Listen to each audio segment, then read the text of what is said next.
If the corridor has bow ties, which is very normal with pipe trenches, the Naviate command import pipe trench corridor settings solves this by altering the frequency.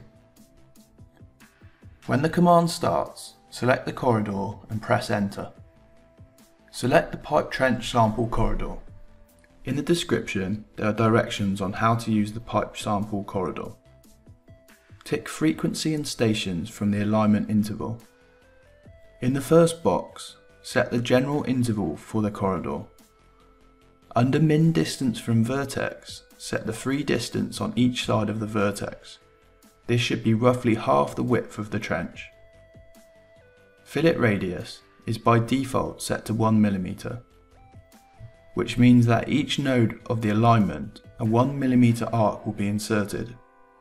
This is required to solve the bow ties. The command can also create surfaces from the corridor. Select the template surfaces here to use. Click OK to complete the command. If there are still bow ties, run the command again and increase the min distance from vertex.